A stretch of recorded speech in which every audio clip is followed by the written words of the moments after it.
সম্মানিত দর্শক, আসসালামু আলাইকুম। আশা করি আল্লাহ তাআলার অশেষ রহমতে সকলে খুব ভালো আছেন। আজকে সকালবেলায় ছাগলগুলোকে কালকের অবশিষ্ট কিছু ঘাস ও মেহগনি গাছের পাতা খেতে দিয়েছিলাম। বেশিরভাগ ছাগলগুলো ঘাস ও পাতাগুলো খেয়ে ঘরের মধ্যে গিয়ে আরাম করছে।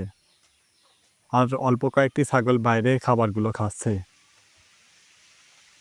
এখন আমি ছাগলগুলোকে কিছুটা নেপিয়ার ঘাস কেটে এনে খেতে দিয়েছি এবং ছাগলের বাইরে থাকার জায়গাটা ঝাড়ু দিয়ে পরিষ্কার করে দিয়েছি। কিন্তু গত ২-৩ দিন প্রচুর বৃষ্টি হওয়ার কারণে ছাগলগুলো খুব ভোগান্তির মধ্যে আছে। আর ছাগলের গায়েও অনেকটা নোংরা হয়ে গেছে। বিশেষ করে বাচ্চা ছাগলগুলোর গায়ে অনেক বেশি নোংরা হয়েছে।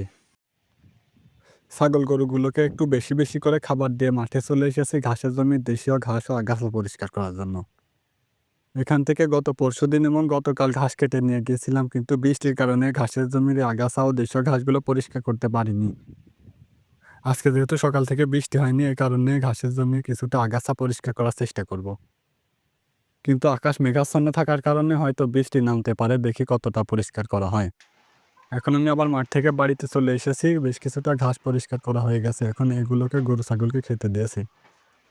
যদিও আমি মাঠ থেকে আসার সময় ফুটেজটা সংগ্রহ করতে পারিনি, এর কারণ হলো আকাশ মেঘাচ্ছন্ন হয়ে এসেছিল এবং টিপটিপ করে বৃষ্টি শুরু হয়ে গিয়েছিল, যে কারণে আমি তাড়াতাড়ি করে বাড়িতে চলে এসেছি। এখন প্রায় দুপুর হয়ে এসেছে, এই কারণে ছাগলগুলোকে আজকে দানাদার খাবারটা দিয়ে দেব।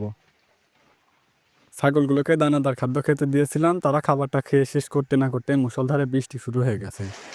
এখন বৃষ্টিটি কমলে আমি আরও কিছুটা ঘাস কেটে নিয়ে আসবো। প্রায় ১ ঘন্টা একটানা মুষলধারে বৃষ্টি হওয়ার পরে এখন বৃষ্টিটা কিছুটা বন্ধ হয়েছে। এজন্য আমি মাঠে যাচ্ছিলাম ঘাস কাটতে, কিন্তু দেখলাম যে মাঠে যাওয়ার যে রাস্তাটা রয়েছে সেখানে জলাবদ্ধতা সৃষ্টি হয়েছে। আবার ঘাসের জমিতে এসে দেখলাম যে ঘাসের জমিতেও জলাবদ্ধতা সৃষ্টি হয়েছে। কারণ ঘাসের জমির পানি বেরোনোর যে রাস্তাটা রয়েছে সেটা অনেকটাই বন্ধ হয়ে গেছে। এই কারণে জায়গাটাকে আমি আবার ক্লিয়ার করে দিয়েছি, এখন পানিটা বেশ ভালোভাবে বেরিয়ে যাচ্ছে। কিছুক্ষণ পরে আজকের মতো আমার ঘাস কাটা হয়ে গেছে। কিন্তু ঘাস কাটা শেষে আমি খেয়াল করলাম যে ঘাসের জমির মধ্যে ডুমুর গাছের পাতার সঙ্গে একটি টুনটুনি পাখি বাসা করেছে। যদিও এখনো বাসাটি সম্পূর্ণ হয়নি, কিন্তু আমার মনে হচ্ছে না যে এখানে পাখিটি আর বাসাটি সম্পূর্ণ করবে বা ডিম পাড়বে। এর কারণ হলো জায়গাটি এখন পরিষ্কার হয়ে গেছে, এই কারণে হয়তো পাখিটি এখানে আর ডিম পাড়তে পারবে না। তবুও আমি গাছটিকে এভাবে রেখে দেবো যেন পাখিটি ইচ্ছা করলে এখানে এসে আবার বাসাটি সম্পূর্ণ করে ডিম পাড়তে পারে। যাই হোক, ভিডিওটিকে আর বড় করব না। সকলে খুব ভালো থাকবেন, সুস্থ থাকবেন। আসসালামু আলাইকুম।